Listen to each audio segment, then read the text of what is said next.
All right, all right. Thank you. Thank you for setting us up, Ryan, from ASSC out there, from the Student Leadership and Management Division, right? You may help me out here. Sorry, it's 10 a.m. a little early, but thank you, Ryan, for setting us No up. problem. We also got EJ here. We'll talk a little bit more about him, but Morning. morning all. And we did want to just open it up, our Filipino American History Month, with a little culinary cuento. Today we have EJ Makayan from Ox and Tiger here. And we did leave a little reflection question up here too for other folks. What is the one dish you could eat forever, never get tired of, and why? And later on throughout this session, we'll have our chef over here kind of share what his dish is. But for now, maybe we'll have a little bit of our participants, some of our participants kind of share, what dish, kind of like what you could eat forever. How about you, Ryan? Something you could eat forever. My forever dish is always going to be papaya salad. I never go for any version except the Khmer or Cambodian version, which we call baklahong. In the Thai border where I visited before, the Thai-Cambodian border, they call it the Thai and Lao name som tom. But papaya salad, I'll just always be always be enthusiastic about it. I've been to a papaya salad competition in Stockton where the mamas in the park, they set up on the ground and they bang away at the we call it a tabal, but it's a mortar pestle.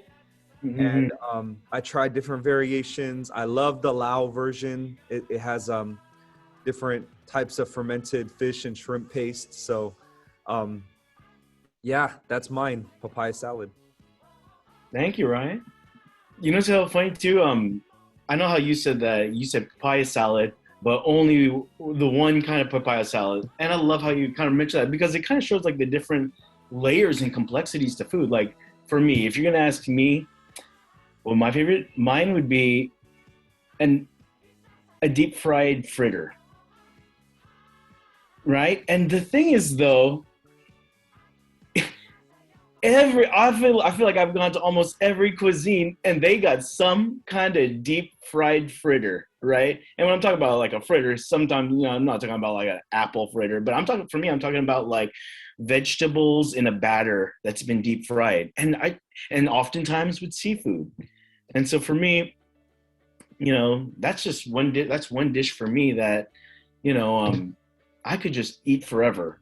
Hey, Chris, we're just sharing out stories here of what's one dish you could eat forever, never get tired of.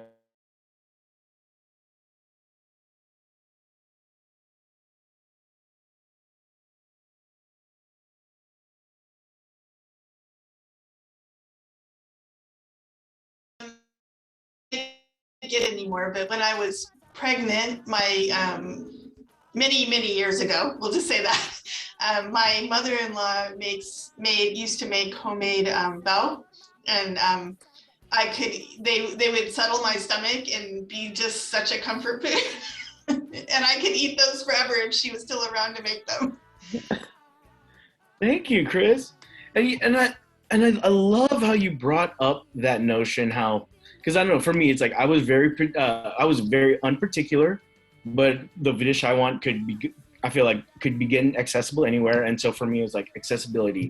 For you talked about that dish of nourishment, right? And then for Ryan, I don't know, when he talked about he's only going to get it from one place, he talked about food as in terms of like this papaya, I'm only getting papaya salad from one particular place because there's this particular identity attached to that dish, right? And so we definitely wanted to open up this culinary cuento in relation to Filipino American History Month in regards to how can we just start to, what are the things that we could celebrate, right? And one thing that we could always celebrate is food. And so not only is food just like a celebration, but it's also like food is just more than a bite, just from the the three stories which we shared here. You know, food is love, food's pride, food is medicine. You know, food is a language to connect to other folks. Mhm. But specifically for this event, we also want to bring up the notion that food is also historical, right? Because as we're entering into Filipino American History Month, we have many experiences that are so intertwined with food that is right smack dab right in our face, you know? And so with that said, I don't want to take us too don't want to take up too much time away from our main presenter, and let me lead them into this. So it's not only just EJ Makayan, but his partner and wife.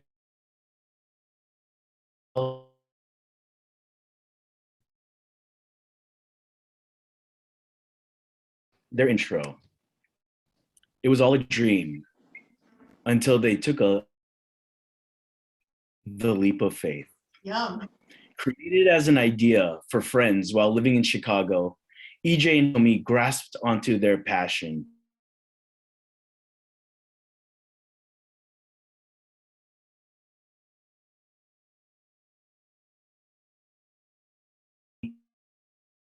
Something more. With cooking, they used it as a medium to intertwine their heritage and cultivate flavors that represent their profound experiences. They have always believed food brings great company together, whether it be family or new friends. EJ and Hitomi let the food ignite memories to share amongst others. The team at Oxen Tiger carefully provide an experience that will leave you full and excited for more. It's with great honor and pleasure to present one of my best friends who I've known for I'm pretty sure over a decade of my life, EJ Makayan. Hello, everyone. I am EJ Makayan. Thank you, Alan, for introducing us, and thank you again for spotlighting us and showcasing us for your event today. We are definitely super excited to be here, being able to share our story with you. It's been a fun journey, and it's only just beginning, and we have so much to learn and so much to share at the same time. But yeah, so off of kind of like the question that was asked prior, what would be like the food that for me that I would want to eat for the rest of my life? And it is what I'm going to be demoing today. It is canned corned beef. This dish definitely holds a huge part of my life. From when I was a kid up until now, and each like era of my life, I have a different story, a different impact of what corned beef has done for me. I would never be able to say that before, which corned beef would be a part of my life, but it definitely has.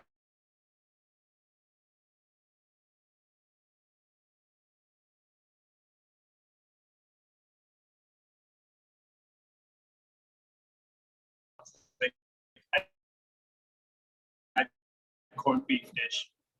Um,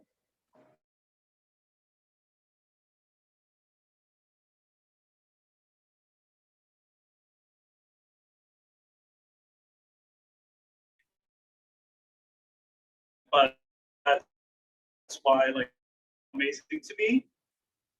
But first, like I would say, going back to my first memories of corned beef, it was when we first moved to Sacramento from Salinas.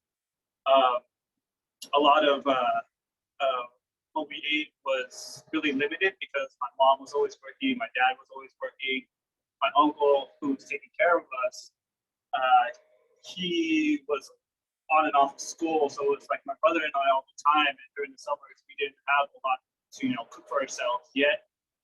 And canned corned beef was, something that was very accessible to us, and something that was resourceful to us that my parents could get, and that taught us that it was really easy to cook. Really, you just pop up with the can, and put it in the pan and put it over rice, which we always had rice cooked in our house, 24/7. That was something that was always there. If we just had this, we could get through the day. My brother and I would be able to get through the day pretty easily. But this is the canned corned beef that I grew up eating. We used to get it at Costco. They used to have like the pack size, but they don't serve it at Costco anymore. This is the Hereford brand.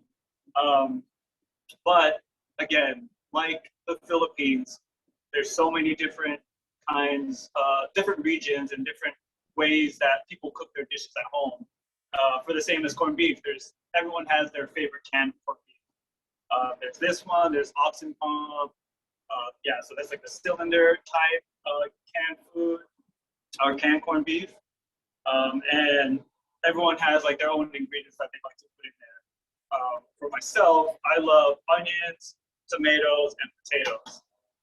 Really simple, really easy to get, usually found around the house. You always have in your pantry. So this is really a dish that you can really just cook up really fast, really easy, and in about 5 or so minutes. So yeah, guys have any questions so far? Anything? Is there any? I don't know. You said Hartford. What other brands of corned beef do you know that? The other one that I know is oxen palm. It's a red can. But we went to Seafood City yesterday, and I saw that they started having more versions of oxen palm. They had like a garlic corned beef. They had like a chili corned beef. All kinds of corned beef. It's almost like how what they did with Spam, how they had like different flavors of Spam. I'm starting to see that they're doing it with corned beef now, which is really cool. But I'll always go back just to the regular canned corned beef. So yeah, I'm gonna get started here. If you guys don't have any more questions. Let's get started. So when I was a kid, the most crucial thing about corned beef was this key right here. This key unlocked all our dreams, basically. If you didn't have a key, or it broke midway, it was gonna be a hard day. But so I pre-opened it just to make sure that it wasn't gonna happen on video. But I know like this key was make it or break it for our food. But the other cans, they have you open it with a can opener. But this, you can open it with a can opener, but it's a lot easier when you use these keys that they provide. It's also how do you get it the right way too? So, You can't go at an angle. You really have to like continuously be precise with it, because if it comes off, it's really hard to just get in this corned beef. So yeah, if you haven't tried using a key, I would recommend just using a regular can opener or different corned beef. But yeah, this took a little bit of skill when we were kids. So right here, we're just using a regular frying pan. Any pan, wide, bottom, pan will work. Let's turn up the heat to medium high. I like to hit it with a little oil, not too much, because the corned beef has a good amount of fat that will render out and will be able to coat all your vegetables. So you don't need too much oil to begin with. And I like to start with onions, just because onions have a lot of sugar inside of them. Once you start to cook out the sugars of the onions, it kind of just naturally caramelizes and brings a little more flavor to all the other vegetables as well. Can you guys see okay? Hear pretty well? Yes, definitely can see. Yeah, I'm just gonna let these go. Let the sugars render out. Usually when I cook, I like to add salt at different stages. But since corned beef already has a lot of salt, I don't add any salt to this dish. But to go back on like a little bit about corned beef. So corned beef is a processed food. It's preserved and canned. And with the process of canning, you basically take out all the moisture or any oxygen, which can pretty much destroy your meats. And the preservation of the corned beef is salted. And what salt does to food, it pulls out the moisture, so there's no bacteria, like bad bacteria that can live in there and ruin the food. And preservation is a huge part of Filipino cuisine as well. A lot of people in the Philippines are different. People in the Philippines, the way of how they survive is preserving their food, and especially meats, because meat was a very high commodity item. It was very hard to get on the island. So, Also, a chance where families were able to get meat and to prolong it, they would cut as much as they need for the day and salt or dry out the rest. And that will preserve the meat so they can use it in different ways to feed their families throughout the week.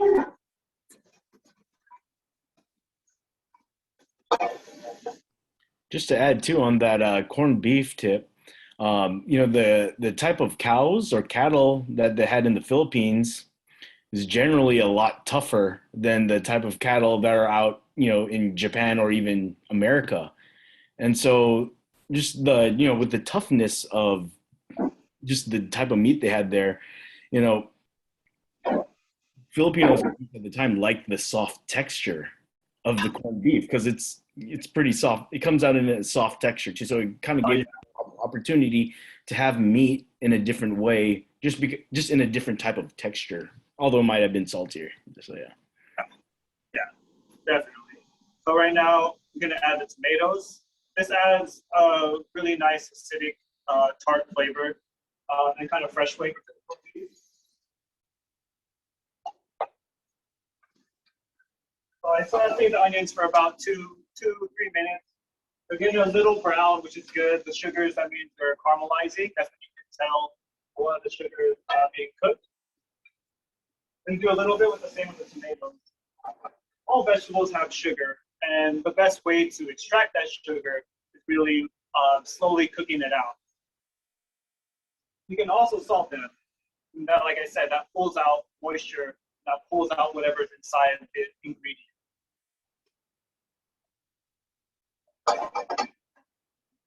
Yeah, so another story or just a little history about corned beef. Corned beef, I believe, was brought into the Philippines during the war from the American soldiers. So when the soldiers came to the Philippines, they were packed with lots of processed canned food because that was the food that was able to prolong that time that they were out in the war. Also, canning in America was huge in the early 1900s because of the drought and everything that happened in the early 1900s. So just trying to find ways to process food for people and to feed them for a longer amount of time. So that's how corned beef was brought to the Philippines.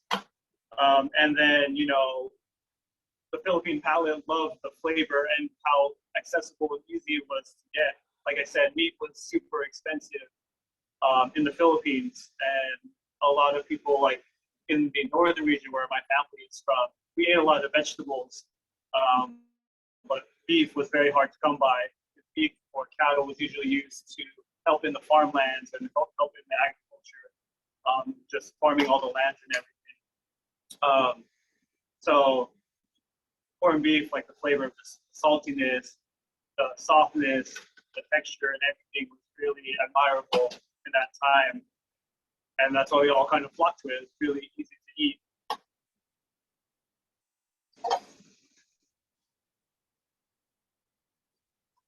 All right now, tomatoes are nice and cooked down.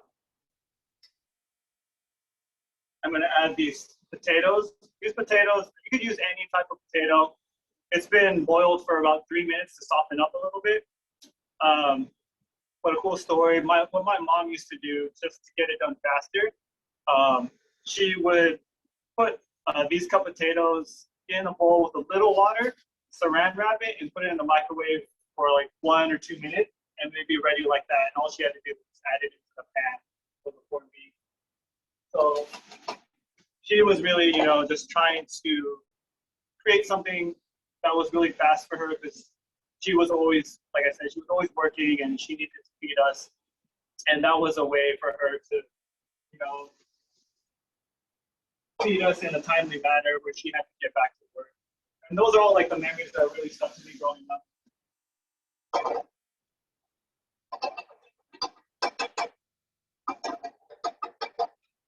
I'm gonna let those potatoes kind of sear as well. Another story that I have with corned beef, one of many. You hear a lot of those stories of bringing your lunch to school in elementary school, and you would open it, and everyone around you is like, "Oh, what's that smell? What is it?"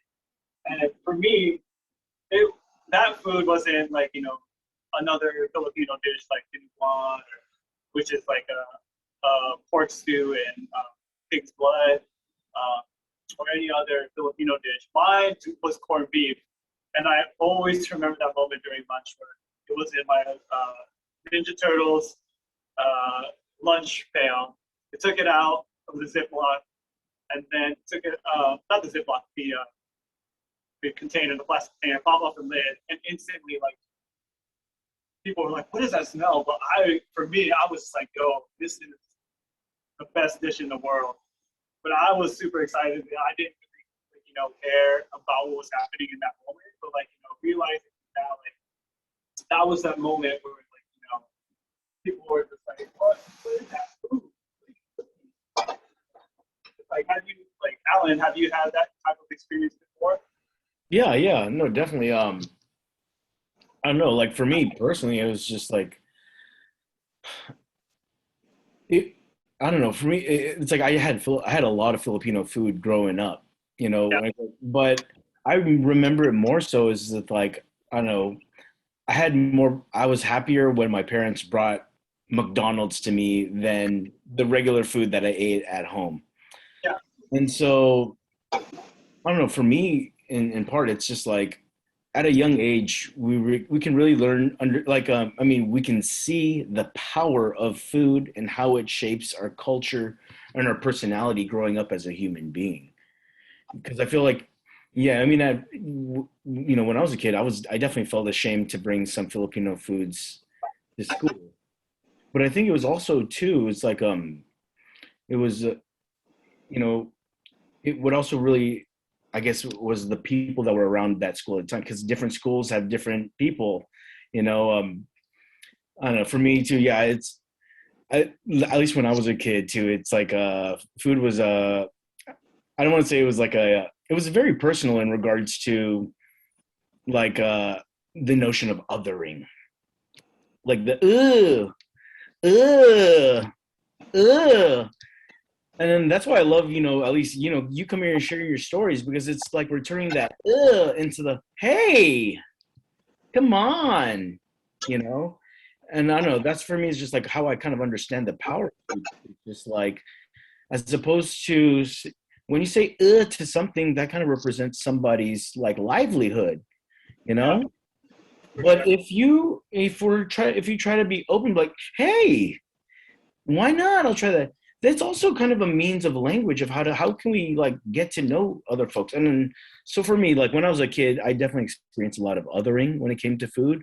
But I was blessed to have friends like EJ McKayan out of Oxen Tiger, kind of bring back that hey, come on, let's try this, as opposed to the the othering. And I hate to put these into sounds, but that's how, at least for me, I really experience emotion. It's definitely like just rediscovering and exploring again just getting connected back with food. But let me show you a little bit of this corned beef. Just the vegetables. They have like some nice like charred bits, some nice brown areas. That means like all the sugars have been pretty much cooked out. Nice and soft. And right now I'm going to add the corned beef. And this is where like everyone has like their own way of corned beef. But I would say a lot of people like the extra crispy corned beef, which is where you really just leave it in the pan to char on one side and the other side stays soft. So once you have the finished product, the corned beef is like nice and soft, but also crispy, crunchy textures. It has all kinds of textures to it. That's what's like kind of what's amazing about corned beef. You can add the texture, which for me in food, I love textures. They bring out so much like character for food.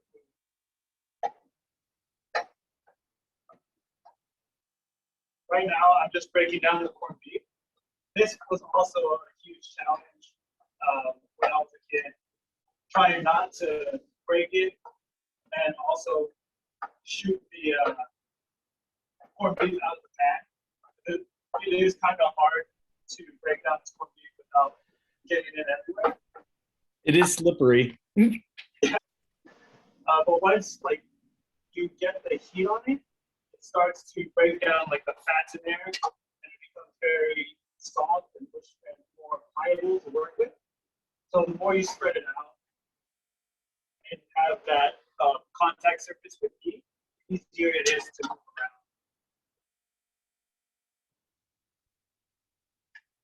So I'm just spreading it a little more. Bring the heat back up to about medium high. You really want to get that crisp on the corned beef. And what I do with the vegetables, I kind of just put them on top of the meat so they don't get burned, because the pan will be a lot hotter now. You don't want the vegetables to burn or overcook.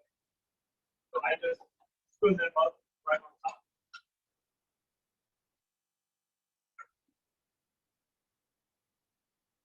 And you may think your pan is kind of dry right now. Dry is meaning like there's not enough like oil to kind of sear or get your corned beef stuck on the pan. But don't worry, this corned beef will reveal itself right now. It will reveal all its fats, all its flavor.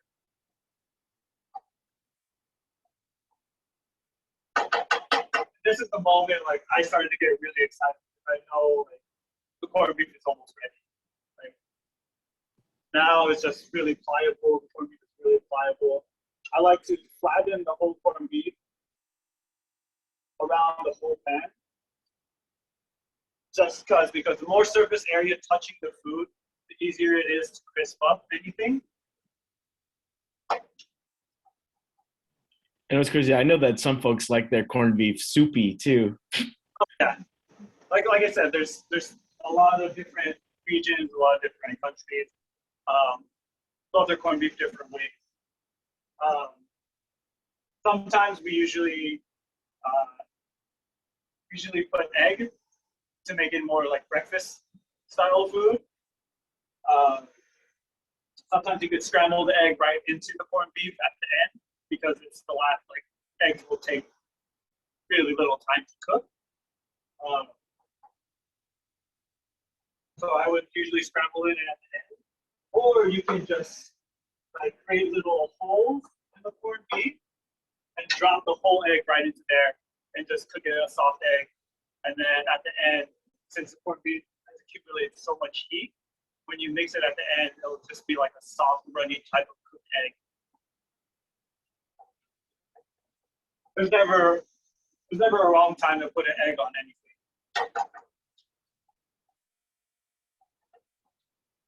So right now, Is this one getting an egg or no? Oh, that Is this one getting an egg? Who knows? maybe. Maybe. I do have an egg actually, so and we'll get an egg. So right now I'm just gonna set it, forget it, turn up the heat, and let the pan do its thing. I would check it maybe every 30 seconds or so if you turn up the heat. Because once it starts to create that crispy bottom, it will go really fast because all that heat will just start to rise really fast. Do you guys have any questions so far? No, not. Me, EJ. Hi, it's Alvin. Hey, what's up? So I am the type to put the tomatoes and garlic. That I feel like that's classic. How do you introduce like the more like wet ingredients like a tomato into your corned beef? Sorry, what was the last part again? How do you introduce or when do you introduce the tomatoes into the corned beef? So I do it in the beginning. I do it in the beginning when I cook the onions, just to soften it up a little bit. But I've also done it where I put it at the end, where it doesn't get cooked out and it still stays really fresh. So it's really up to the person that's cooking it, how they like their tomatoes in it. Like right now, I'm cooking it where it's kind of mushy and the tomatoes are going to be kind of like poking up in the corned beef. But I also like it when you just put it at the end and it's a nice like fresh flavor that cuts through all of like that salty corned beef. Because that corned beef is going to be like really salty, but using fresh like tomatoes will really kind of just like freshen it up, liven it up, and like it's a little acidic, so it'll cut through all that fat. So it's really up to how you like your tomatoes. Thank you.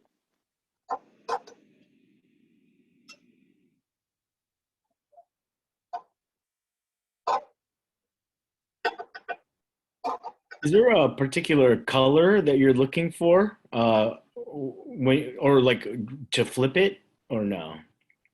So right now, just checking, like I said, like I'll check every 30 seconds. What you'll start to see is something like this. Ah, This like nice, it looks burnt, but it's not. But if you touch it, you can feel that it has a layer of like crispiness. And I'm just gonna let it go for a little longer. so it's like a little skin, if anything. It's like protected the skin. But then once you break it up, it'll stay crunchy when you mix it up with everything else.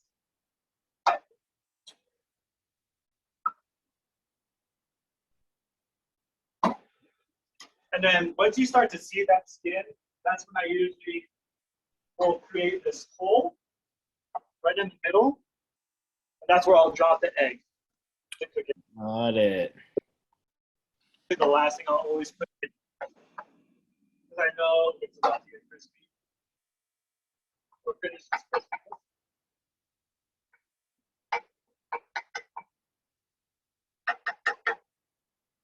I'll blast it for a little longer.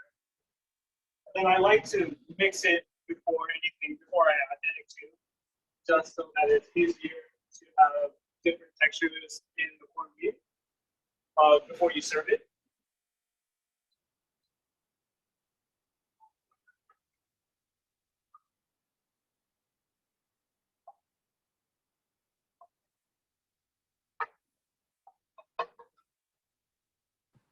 So you're not flipping the whole thing. You're just getting that one side of skin, and then I'm just shaking everything and flipping it and mixing it. Got it. So all the skin is broken up and just lost inside all the corned beef. So every time you take a bite, there'll be like the crunchy parts, there'll be like the potato part, the tomato, and then the sweet onions.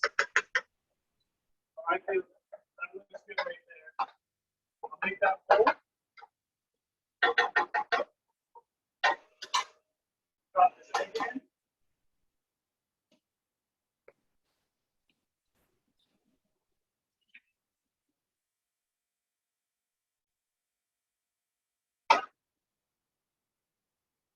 I'll let the egg sit a little bit, just to cook the whites.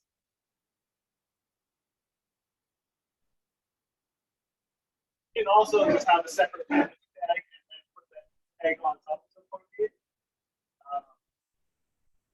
But growing up, I've always liked to eat it all mixed together. I know like some people like to eat their corned beef like separate from their rice, so it's just the ulam, which is like the entree of the corned beef, and then the rice. When I was a kid, I used to mix that all together into one. So every bite would be basically the perfect bite. It's rice, corned beef, vegetable, egg. The all-in-one bite. All in one bite. So then right now, I'll break the yolk. Stir it around a little bit.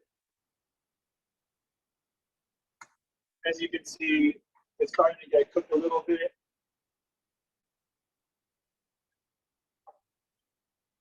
Then all you have to do, you don't have to cook the egg all the way to this little hole.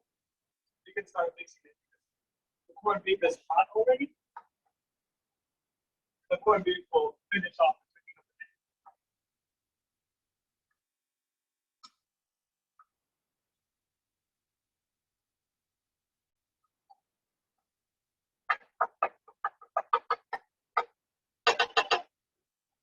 I'm just going to blast it one more time while I make this.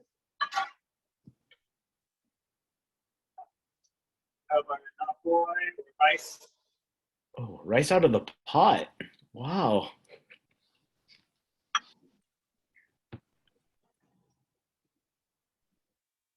My ratio for corned beef to rice is really bad, but I love it. I do more rice than corned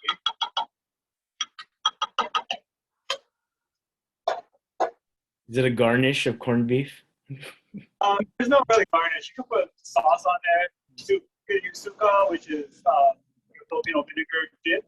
Yeah. Usually served like for breakfast food, but usually always served on the side. Mm-hmm. Just Filipino cuisine.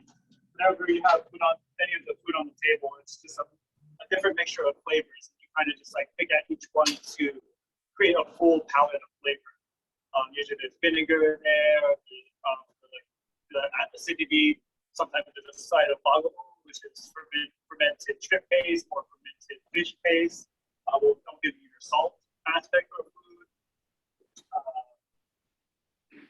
I've talked to other chefs too who said that our garnishes, our Filipino garnishes are usually edible.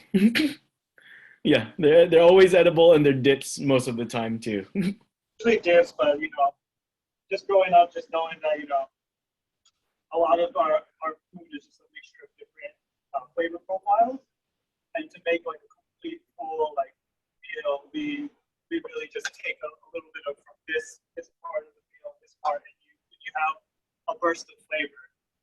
And that's what's really amazing about like the Filipino cuisine.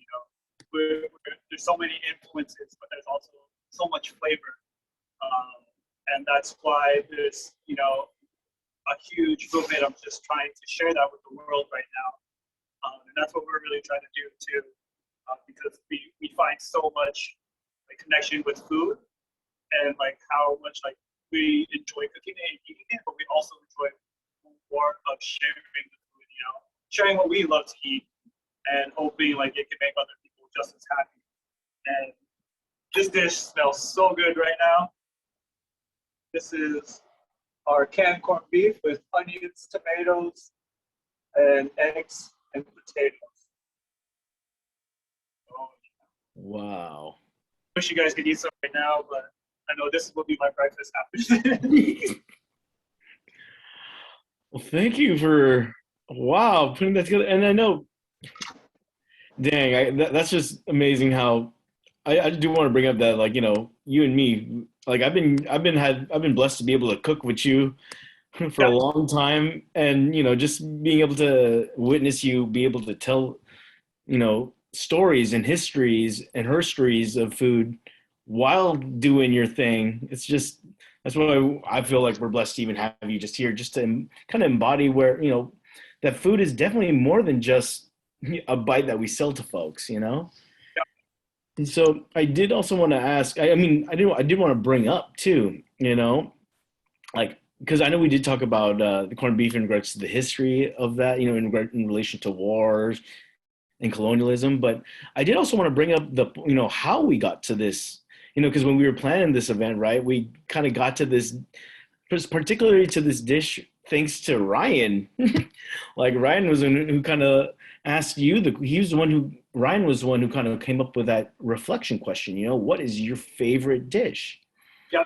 And so I do want to acknowledge, thank you, Ryan, for bringing that up because it's like, you know, you're here cooking this dish of corned beef, and yet, you know, for some of us, this it's all a Filipino story, you know, to us. But it's also too, it's just like if some other folks were to cook corned beef, that might be a whole nother story to them too, as well, right? In regards to other cultures who that appreciate and kind of definitely having grain corned beef in there every day. Yep, thank you. It's a Pacific thing for sure.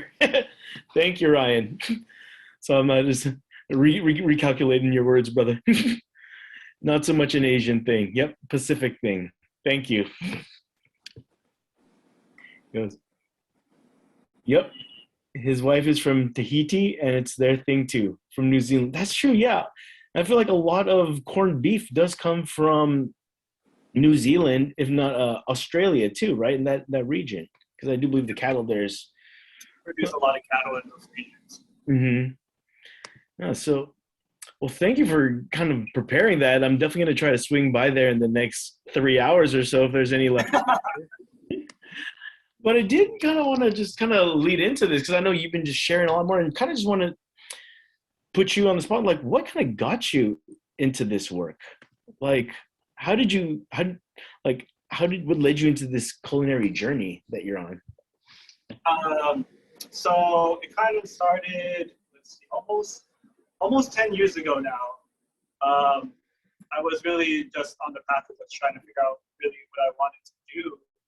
And I kind of just like sat myself down and just reflecting about like, what do I really love in this moment? What do I really like?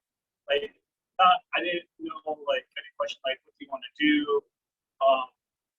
What do you like? What career path you want to choose, or what do you want to be? I was in, you know, that was just too far ahead of where I needed to take the step towards.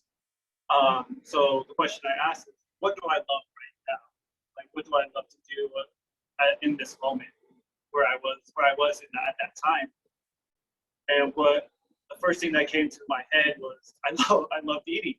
I love, you know, eating really good food, and I was surrounded by it a lot with friends, with family, and that was the first thing. It's like, okay, so I love food.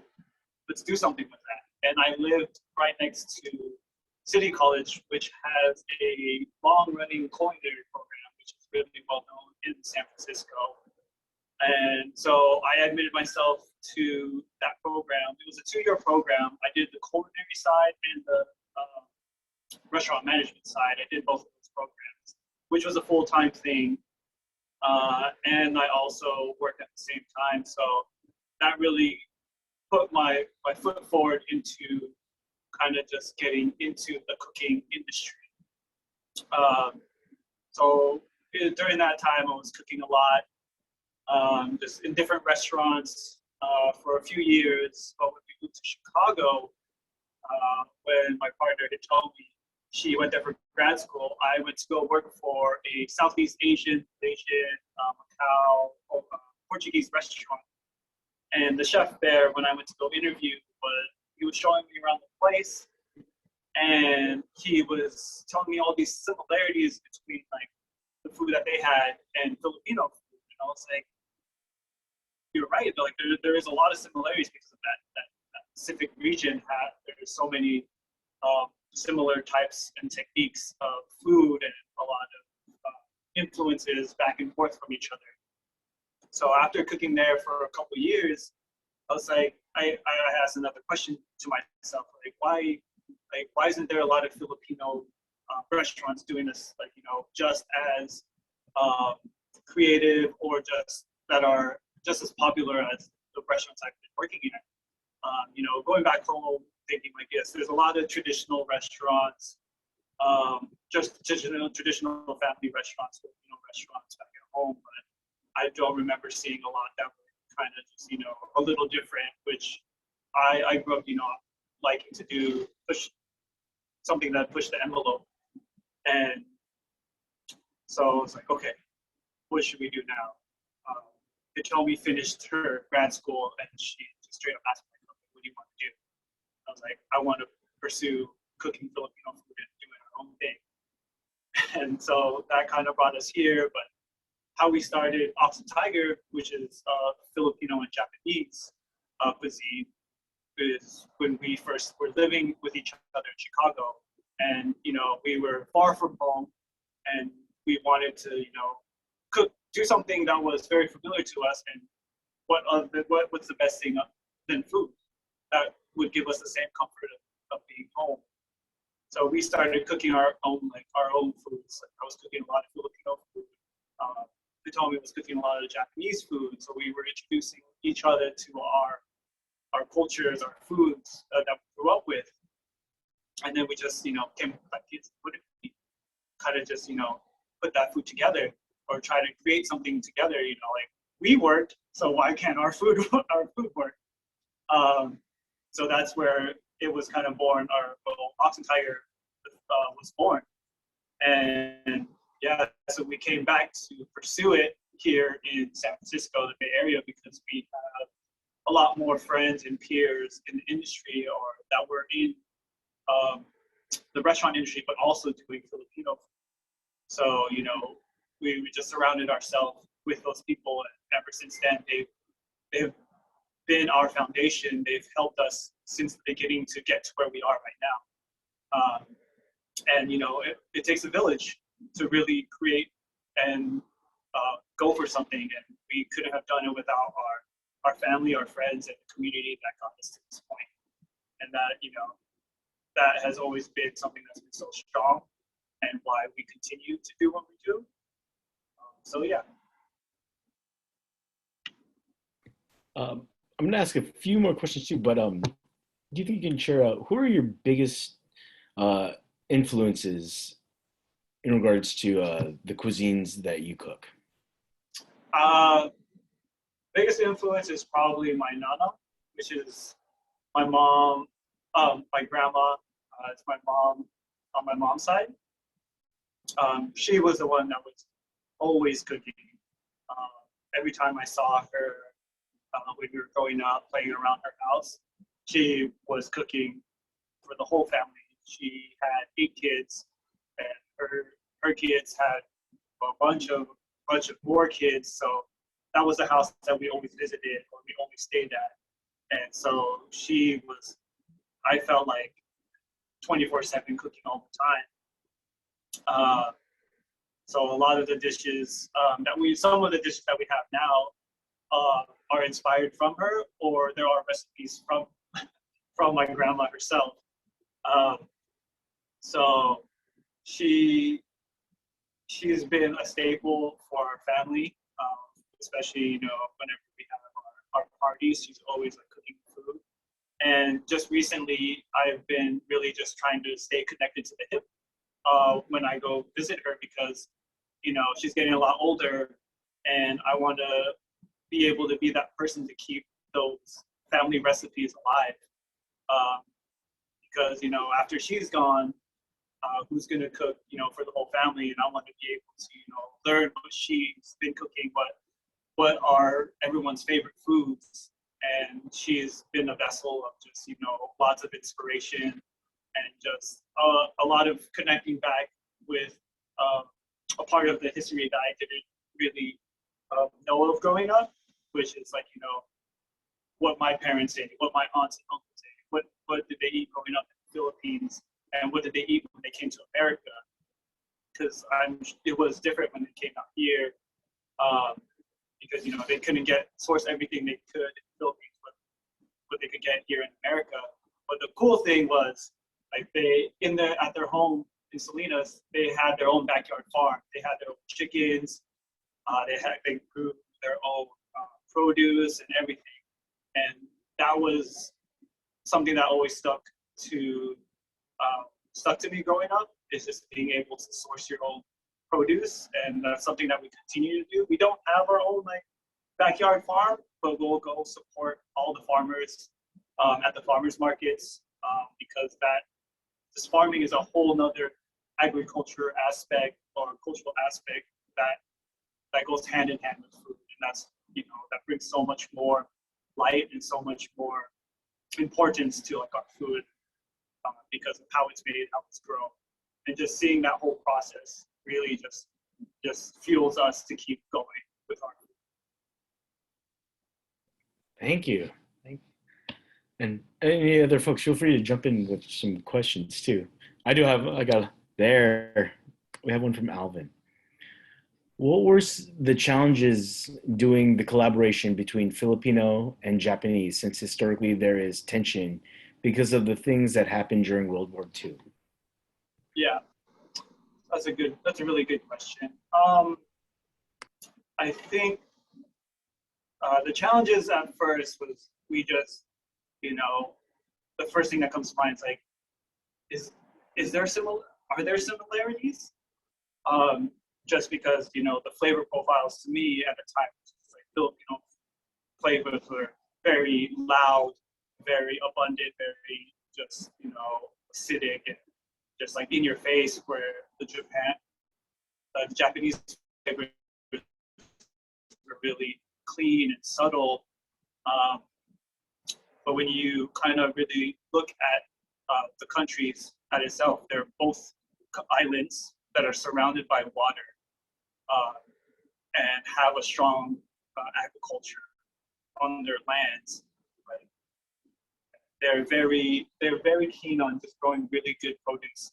Their climates are known to produce really good produce. And so a lot of our cuisines, that's where we found similarities. We started to find similarities because we were very vegetable forward, but also seafood forward because we're surrounded by water. And that's how we started finding similarities between our cuisines. At first, yes, it was challenging because we didn't really know what would be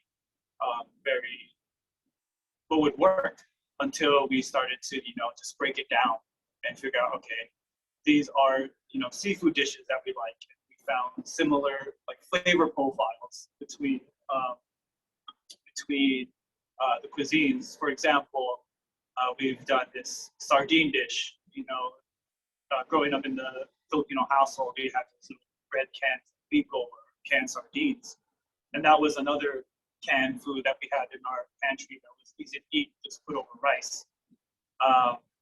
And then so we got our own sardines, and something that's really good with sardines in the Japanese cuisine is just citrus and soy sauce and dashi, which is a soup stock made of dried fish and seaweed.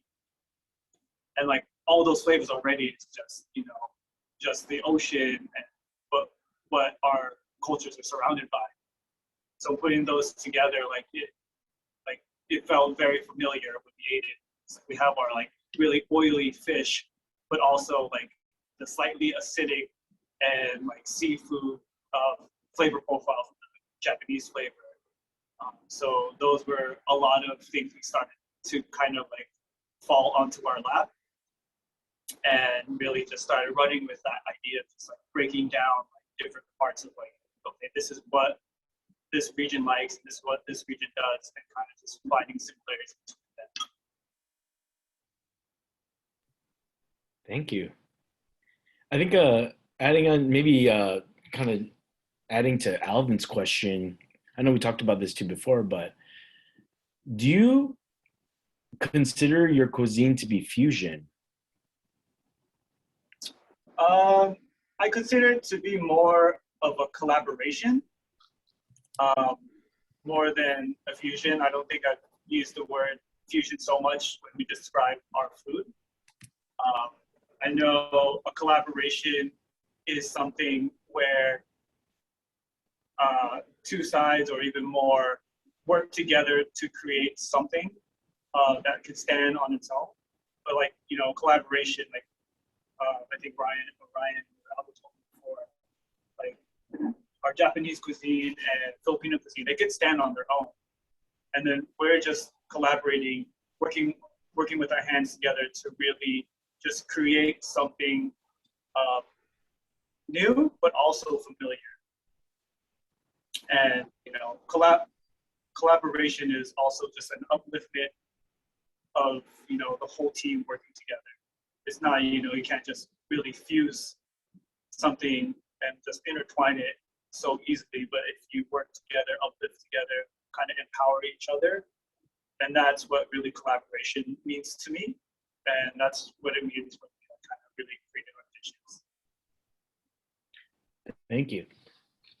And I do want to bring up one of Ryan's questions that he did have, because it does relate to that too. Probably it'll give us a better perspective too. Is Hitomi from Japan, or is she a Japanese American? And how does No, her she is from Japan. and how does her Born Japanese there and identity raised play there. a part in the Japanese or in your cuisine? What was that? How does her identity play a part in the cuisine as well that you prepare? Well, a lot of what she's learned growing up is from her family, and a lot of the dishes that we've done is family oriented. Just memories that she's grown up with and that she's attached with, memories from her grandparents, memories from her parents, and all those memories build what she's able to put out and share with us. Thank you. And I do want to. Chris also dropped in a comment. She agrees with Ryan. The best dinners are when the whole family is there to share 5 or 6 different types of food. Love the word collaboration, that feeling of working together for something great. And just, I think in that restaurant too, I think it's what, 8-seater too. So you can have a family of 8 there at your space. Yeah. So that's what we really, really missed doing, is being able to serve people and talk to people at the same time, because creating that connection, that's what really really drove us to continue cooking. But it's the connection that we had growing up.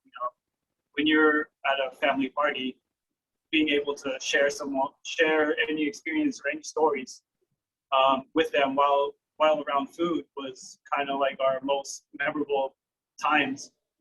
And to have a space to do that is something that we're really excited for, and we really can't wait to open it up for people and just get back into learning and sharing our stories.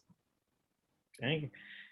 And I have one last question, which I actually ask at every single restaurant that I go to. What is your best seller?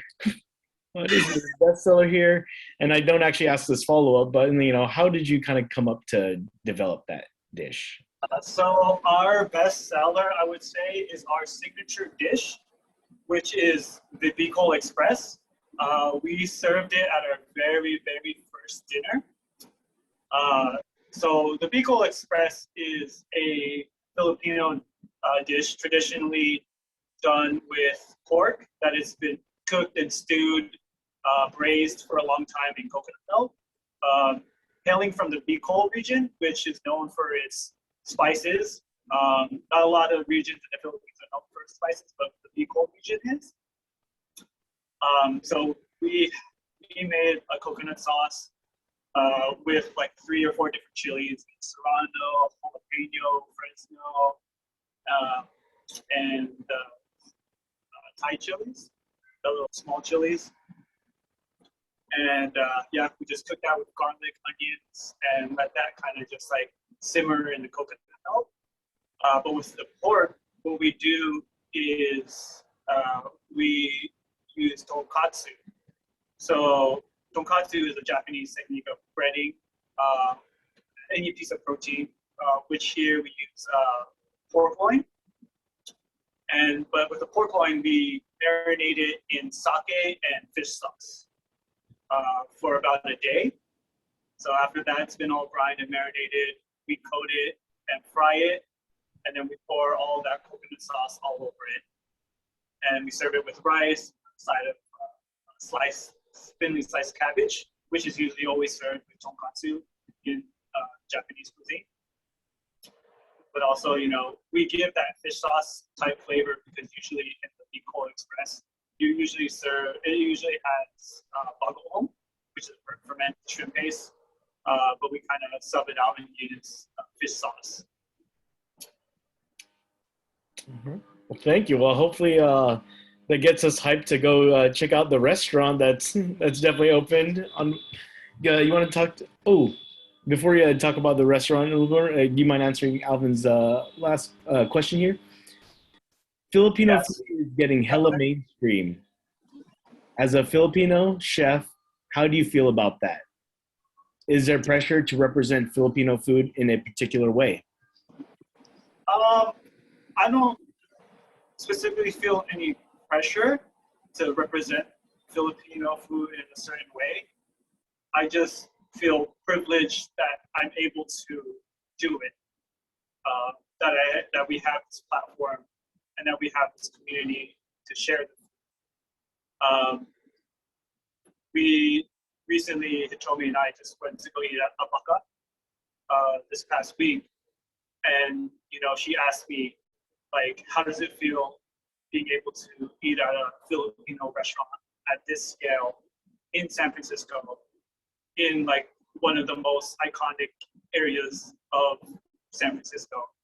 And it was just, really mind-blowing to be able to see and know someone that was able to bring Filipino food home and to this level and this known. And, being along on that same ride is just very empowering and just privileged to be there. So yes, there's no pressure, but just feeling, just super, privileged to be here and be able to do it. Thank you for sharing. Let's see if anybody else has any other questions. I think that was everything, and I think that's it for sure for me. But did you want to, maybe the folks will put in, but did you want to talk more about the space that you have currently? Oh, yeah, I think it's a good story in regards to, the community that you've built in regards to be able to transition to that space too, right? Yeah. So this space, we are occupying the old Salots restaurant in the Tenderknob area of Geary and Jones. It was here for 6 or 7 years, but it's been closed for the last 2 years or so. And how we really fell on it was when we were really changing what we really wanted to see for Austin Tiger, which was like, a counter service, izakaya type, kind of intimate where we could talk to our customers. And that was kind of like the vibe that we really wanted for Austin Tiger.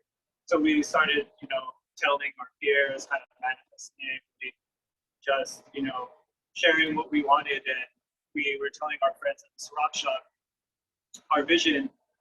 And one of the owners ran into Chell, the owner of Salots, and Chell was at a crossroads of just, trying to figure out what to do with this restaurant. But she didn't, want to give it away, and she wanted to keep it within the community. And the owner from Ciroc shop, Chris, was like, I know the perfect people who would fit your space. And she connected us with Chell, and we came to the restaurant to meet her, and instantly fell in love with the space, but also with Chell and Teresa. And they've been a huge impact, a huge power force in this community of being able to uplift other businesses, other people, not just themselves, along the ride while they've been, with Salots. And after talking to them, just feeling their motivation, their love for what they do, we stepped out and me and Hitomi looked at each other like, this is it. We're doing this. And, from there on, we never, looked back. We knew this is going to be our space. One crazy little side story. This location used to be a Japanese curry spot. So the whole design was designed for that Japanese curry spot. And then so Lowe's took over and kept the whole like salon and everything. So now, you know, it wasn't Japanese, it wasn't Filipino, but now it's a Japanese and Filipino restaurant, and we're definitely going to, you know, keep running with that. Thank you for sharing. And we do have another question too. Uh, in regards to, you know, Filipino food and kind of like community, right? Can you talk more about what, you know, what embodies, you know, what about food kind of embodies the concept of kapwa or community? I mean, if like for me, if I think back to anything, uh, if I go back to my memories, like food was always something that brought people together, people that you know and people that you don't know. Because like, just imagine going to like a family party of like your extended family friends party. Like you don't know anyone there, but there's always like a table of food that table of food breaks the ice for everything. Like you can start a whole conversation and let it go for so long without knowing the other person because of one dish on the table or two dishes on the table. And that aspect of food, of just being able to break the ice and just really bring people together without knowing anyone, is what I feel like brings that community, that couple together. Because you know, there's so many memories of just like meeting people, or when you do meet these people, it comes with a whole like history of their food stories, and we get to share our food stories. And the circling main like theme and all of it is just like, you know, everyone loves food. It's essential to life. It's preserved our lives for so long. And you know, it's gonna preserve our traditions even longer past our time. So that's what I think what food is in our community. Also, too, I mean, you know, I think when we look at like even just like cooking with folks too, granted, like everybody's got different kind of means of cooking, as you've already mentioned, EJ, but it's also too, it's like I feel like at least if we look at food like as a project that you're doing with other folks, or a collaboration that you're doing with other Yeah. folks, right? I feel like of all different kinds of collaborations, I just feel like food's like one collaboration which we always just try to finish because we all are always hungry anyway. You know. We got another one here from Alvin. What are some things our non-Filipino friends should know before going to a Filipino food gathering? Go there hungry, because you're not going to be able to leave that place like with an empty stomach. Like, be ready for that, and you know, maybe bring your own Tupperware, because there's always going to be food that will be like shared after you leave. Families will always want you to take food home to make sure you know that you have something to eat, that you're going to be, you know, well fed, taken care of. It's comforting, you know. Be ready to be like comforted not just by like the presence of people, but like the presence of the food that you have there and after. Like for me too, I mean, I know one of the questions was like, you know, the challenges of collaborations, but like, and I feel like that's just within yourself. But what for me personally, what is some of your biggest challenges that you and your partner face when taking on this endeavor? Sometimes you know, that thought comes in my head about, you know, the purest of food. You know, it should be this way. Food needs to, like, you know, this is the traditional way to do things. This is the way that it should be done. Those are things that are always like kind of in the back of our heads. But you know, but what is something, you know, that pushes you to change, to create change, you know, prolong what you have is, you know, creating something different and pushing the envelope for that. Because, you know, there are some dishes that were just like, oh, I don't know, like how this is going to turn out. Like, is it going to, take away from, that familiarity? But with our experience, like, we'll put out these dishes, and then we'll hear back from the customers or the people who come to eat it. Are like, oh my gosh, this dish, it feels very nostalgic. Like, it feels like something I used to eat when I was a kid. And that, that's super validating, because that's something that we're trying to, also do. Like, yes, the dish at its face looks different. It sounds different. It's just completely different. But when you taste it, you feel all those same feelings that you used to feel when you ate like the traditional way of that food. So that challenge is always there. But with food, it's something that you can be really creative with and really just innovative with, but still keep true to its its traditional self. Thank you for sharing. Yeah, because I mean, I think your explanation kind of even goes to the point that when we just talk about culture in general, like culture isn't static; it's dynamic. It's like culture yesterday is going to be different than the culture tomorrow, and so I definitely appreciate you bringing up that challenge, and thank you for being vulnerable with that. Is because I think when we start using food as a means of language, it's also the means of how can we challenge this narrative of Filipino things are only what they were back then. Any kind of changes to that isn't Filipino anymore, and I feel like that's definitely something a lot of folks in the food industry, at least cultural food industry, definitely kind of deal with from time to time. And I do want to bring up one of Alvin's questions, similar to connected to his past question. Is there a Filipinx etiquette that folks should know about in regards to kind of getting into Filipino food? Or yeah. I don't know if there's so much of an etiquette. I really think understanding the etiquette part. No worries. Maybe it's like how should how should folks be maybe, or Alvin, if you want to kind of clarify that question. My bad. Yeah, no, you're good. So when I'm talking about like etiquette, right? Like I'm thinking like, if folks gonna eat with their hands, like, yo, you gotta wash your hands first. You know what I mean?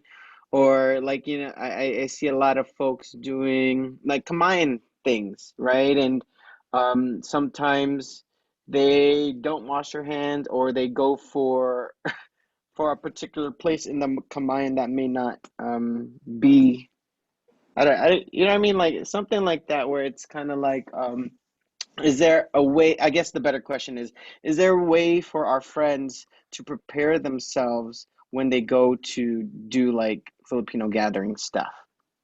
Yeah, I think first and foremost is just really communicate with your friends of like, it's like, what are we getting into? Because usually the friends are just people know about that. Say if you're like not Filipino or anything. Usually for Kamayans, the ones that I've been to or have seen, there's always usually like an intro on how to eat, like etiquette is like kind of informed beforehand. But yeah, I think specifically with like Kamayan, that's a really unique way of eating. And being Ilocano, I used to eat with my hands all the time. That's just the way I grew up eating. And after it was crazy. After a while, I kind of just stopped doing that and kind of just like got back into it, which is like, why does this feel so familiar? But at the same time, it is just a way of how we learned to do things growing up. But yeah, like to share it or to inform other people is just being upfront with them with like what you're getting into, or just kind of just ask.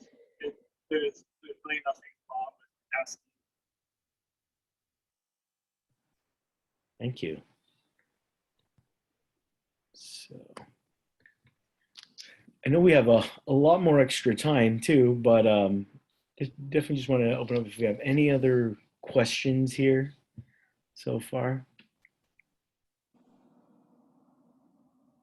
If not, I think we might be able to wrap this up a little bit and a little bit sooner.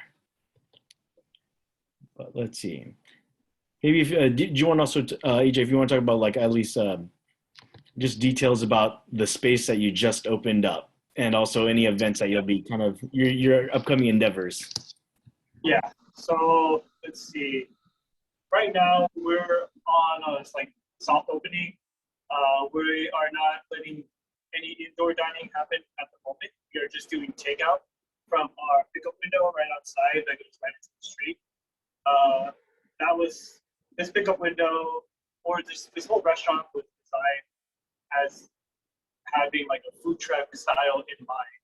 Whereas like, you could serve people right here, but you can also have a window to serve like outdoor or pick up takeout style food as well, which really like caught our eye because it's really like pandemic proof. Whereas, if things start to kind of like close down again or something happens where we have to close our dining, we still have a form of service where we can just take out throughout the day and still be able to serve people without having to close down. And that was something that was really important to us because cooking in this pandemic was very hard. But seeing like, our peers be able to go through it gave us a lot of more ambition and just strength to get through it. So, just having different styles of service, being very versatile in this space was really a plus for us. And that's why another decision why we really wanted to be here. So right now we're doing takeout on the weekends. This weekend we're going to do Friday, Saturday dinner service. It'll be around from 4 to like 8 on Friday and Saturday. And then we're going to bring back our brunch service on Sunday. It's a small like brunch menu where we'll do koroke, which is like a potato croquette served with our curry, our own Japanese curry, which is really cool. Just really making Japanese curry from scratch is really hard, especially with like all the different spices in there. Traditionally, like the Japanese curry, I don't know if you guys have made a Japanese curry. They come in these blocks of spices, and you put in like onions and stuff. It's usually made with like apples, onions, a couple different spices. But with our curry, we like to use the vanilla mangoes as the fruit aspect. It gives a little more tartness, which I love. You can see in a lot of like our dishes, there's a lot of acidity because for me, like Filipino cuisine or Filipino flavor is just sour. Just anything sour to cleanse your plate and just to like liven it up. And I remember one time it told me it's like, you don't need to put like something sour on everything. I think I do. But again, Definitely part of Filipino flavor. Yep. But yeah, so we'll be putting that on also with our corned beef salog will be back on. So yeah, I started making our own corned beef, which is really cool because this corned beef that we have in the can, the one that I have, it's not as nutritious as you would want it to be because it's just packed with a lot of salt and everything. And there's like this huge stigma with Filipino food that it's like too fatty, too salty, and all those things. And that's like a stigma that I really try to change with our cuisine and really make it like vegetable forward, seafood forward. And yes, a lot of meats in it, but if we do like the protein, we'll always like balance it out with a lot of vegetables because that's just something we love eating. So you'll always find our food with a lot of vegetables. we've also been working with a Japanese farm, a really old farm in Watsonville called Carving Farms. They've been sourcing us with a lot of really great, delicious produce, and just being able to meet the farmers, meet the people who run that farm, and seeing their daily lives and what it takes to run a farm was something that kept us intrigued and kept us wanting to showcase more of the farmers in our cuisine. So yeah, we'll have that corned beef salad with a lot of vegetables. And then what else are we doing? Oh, our chicken sando. We do chicken karage, which is Japanese fried chicken in a sandwich. Topped with a lot of pickles, cabbage, and then our tamarind hot sauce. That will be from 11 to 3 on Sunday. We usually do pre-orders the day of, where you're able to pre-order online for pickup. And we'll do that for every day, Friday, Saturday, and Sunday. All right, thank you. I think we do have another question here. Can you share your favorite Bay Area Filipino food spots, and what do you usually order there? Oh, so first, probably Salogs is one of my favorites.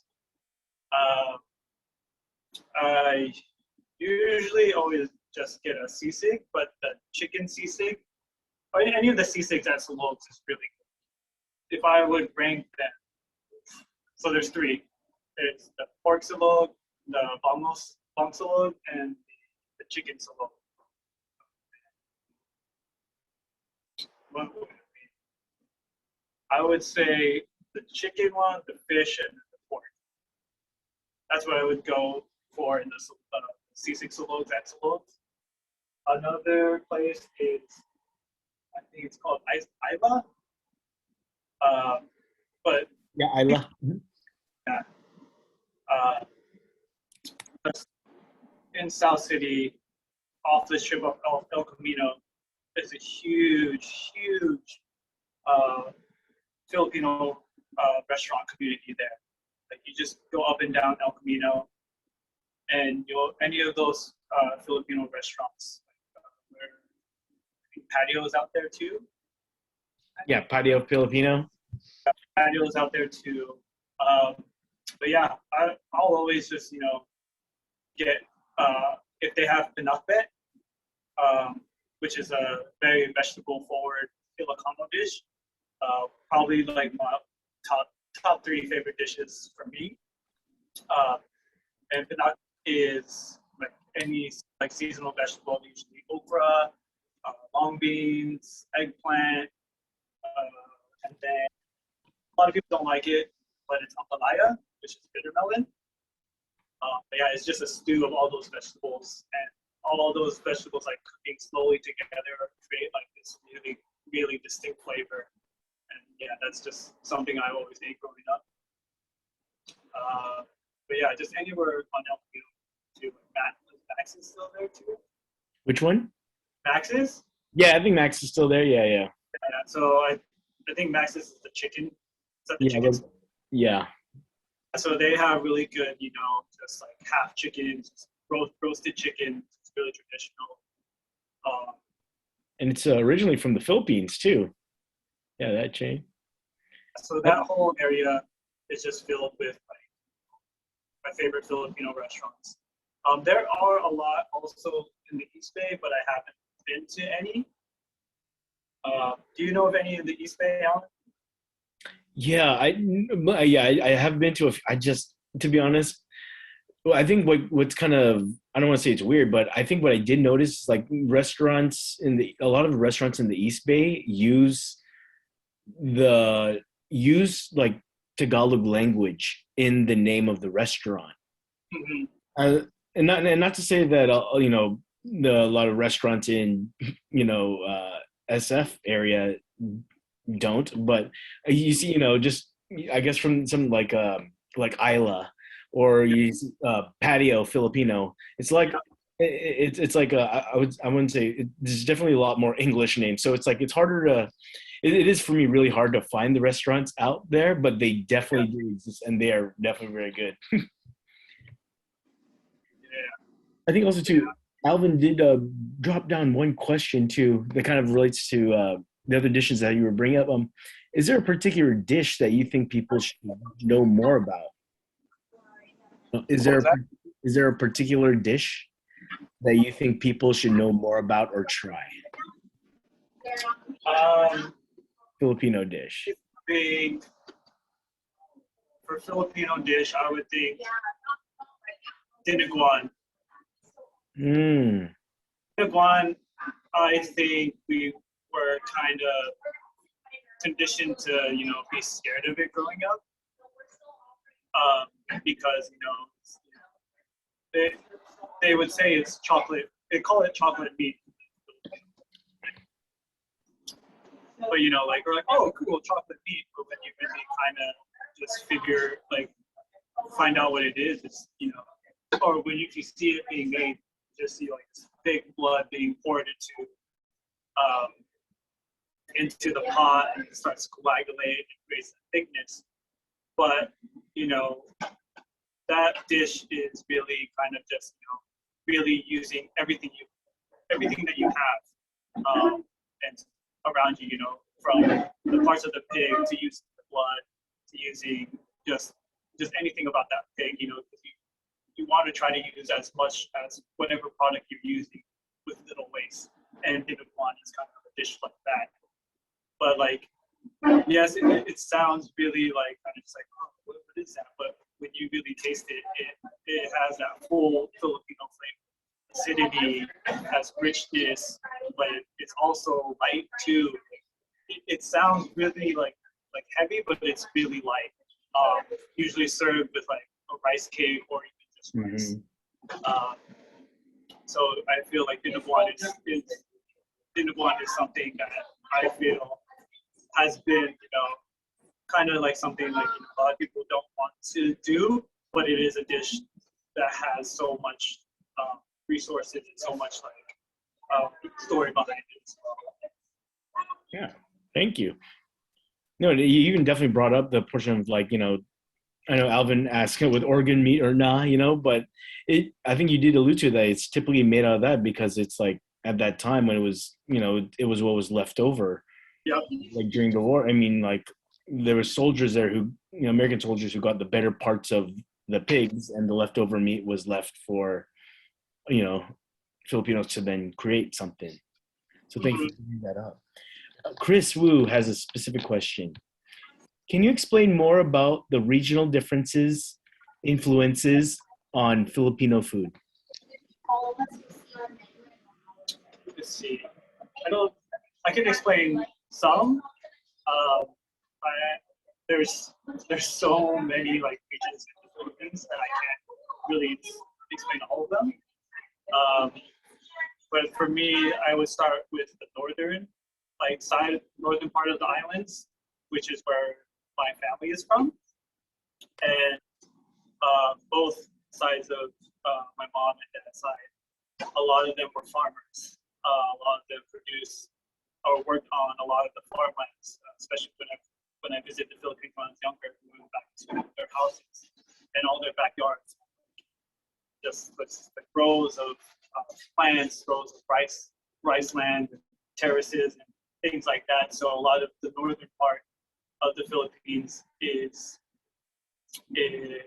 more vegetable forward, not so much meat out in the northern part of the Philippines. Yeah, like I said, everyone were farmers, produced their own food. Going towards the southern part of the Philippines, which is I think Mindanao. Mm-hmm. Now is Davao. Davao, yeah, Davao.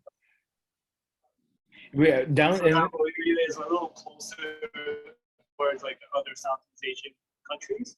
So there's a little more spice heavy lemongrass or different types of spices, aromatics, turmeric, that are used in their cuisine.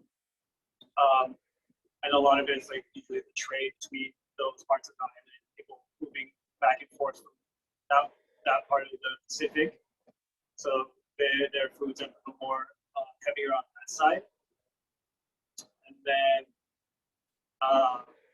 the central, I don't know too much more of the central part of the Philippines, but the Pampanga cuisine is usually known as like the hub of Filipino, like known as to be like the best cooks, the best food comes out of there.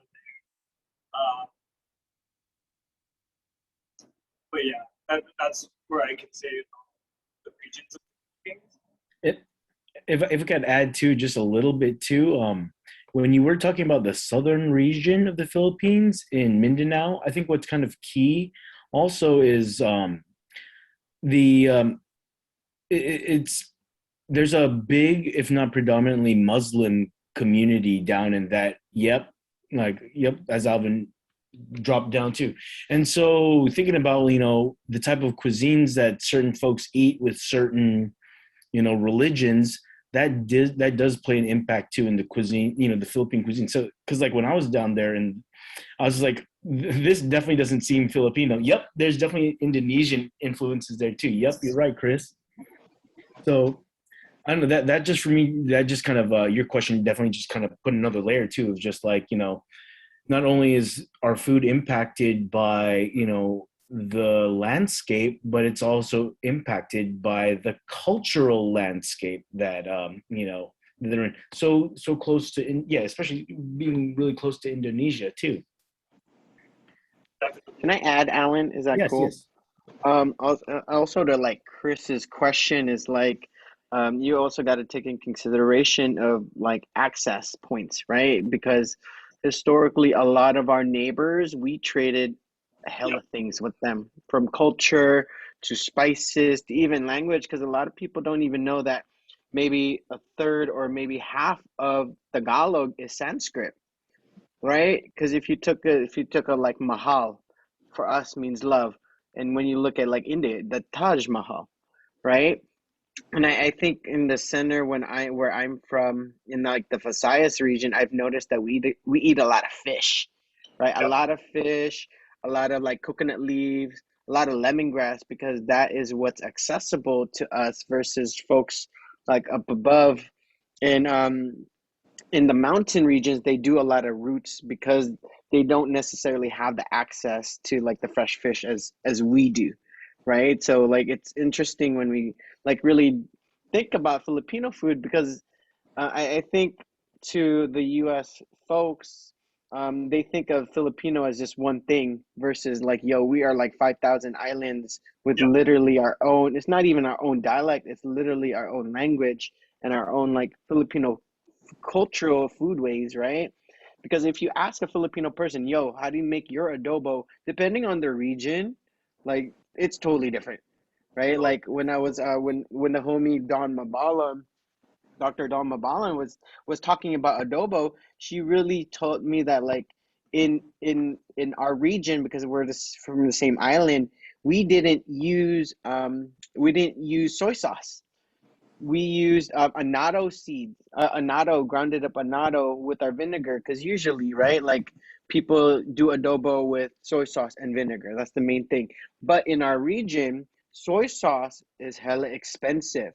So what they had on hand was annatto, and put that in with the vinegar. So in our region, you have like red adobo, right? So I just wanted to throw that in there. Yeah, yeah, definitely. Like there's, like you said, there's so many different areas of the Philippines, and each area is gonna have their own version of each dish. And like, that's like the cool thing about trying to get reconnected with the Filipino cuisine, is just learning other people's version of their dish. It's like when you talked about when Dawn was talking about her adobo story. It was like, oh, I've never heard of like a, but it makes sense, because soy sauce, some soy sauce is expensive. They have to do with what they they have around them. And I feel like that is such a character that, you know, the Filipinos have kept with them, and with what they do, with whatever they do. Like if it has to do with cooking, like you always have to do with what you've got around you and make the best with what you've got. And you know that I feel like you can feel that through anybody's, and that's what's so important about the connecting and telling the stories about Filipino food.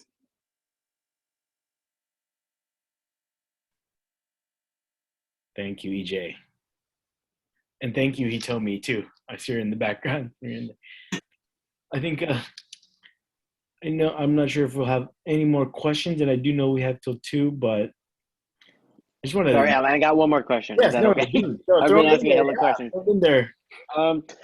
EJ, like, for we have some folks in our building, like, could you let us know, like, are your lasting thoughts on like where Filipino food is and where do you think it might end up or where is it going?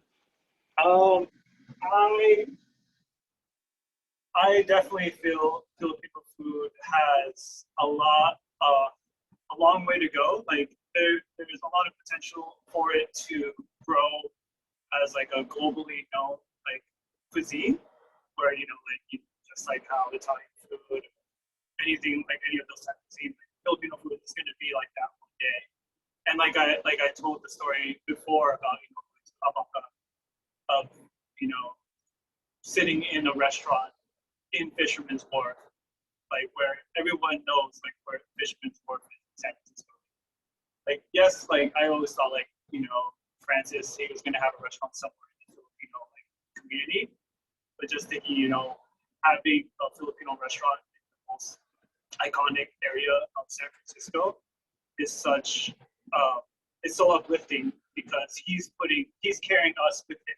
He's putting Filipino on the map in the Bay Area, in San Francisco, in the most like important, but you know, most known place in the Bay Area, you know. So just seeing that just happen is like very. I feel and we feel that's like something that's historical, you know. It's like, did you ever think there was going to be a Filipino restaurant like that in Fisherman's Wharf? Like, I never thought that ever, and now we see it happening. And that is just a step forward into what you know what Filipino cuisine could be. Like they're just like they're the forefront, and they're opening doors for everyone around them to do the same. And you know they're making it seem possible for like you know, us and other people who want to do the same thing, or just anyone doing it around the world or around the country to be able to do that same thing. That's where I see though what Filipino food is to be and what it could be.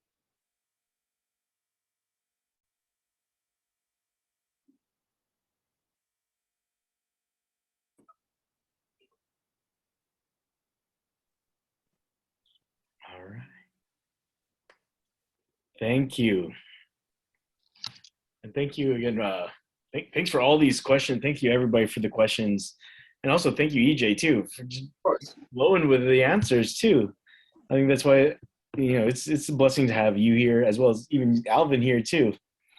You know, so I don't know. I just want to share that, you know, for me personally, it was like, you know, this event is definitely moving because it's like, you know, I've known both of y'all in 2 different spaces for over nearly 10 years. You know, one of you I've known for 10 years in the education space. The other one I've known in the culinary space for 10 years. And it's just kind of really alludes to that, you know, we can food is more than just a bite, you know, it's a means of building community. It's a language, you know, and so thank you for helping us kick off Filipino American History Month. And I think with that, before we head out, I will share just the location of the restaurant of Ox and Tiger, just so folks can see where it is. It is here. Right here, 2 blocks away from 3 blocks away from Macy's Union Square. So if you ever find yourself down there this weekend or during the weekends, please make your way over to Ox and Tiger at 552 Jones Street. EJ should be there, and you'll definitely have some conversation, some culinary cuentos with y'all. And so with that, we just wanted to thank you and thank everybody here and wish everybody a happy Filipino American History Month. Thank you. Thank you. Thank you, EJ. Thank you.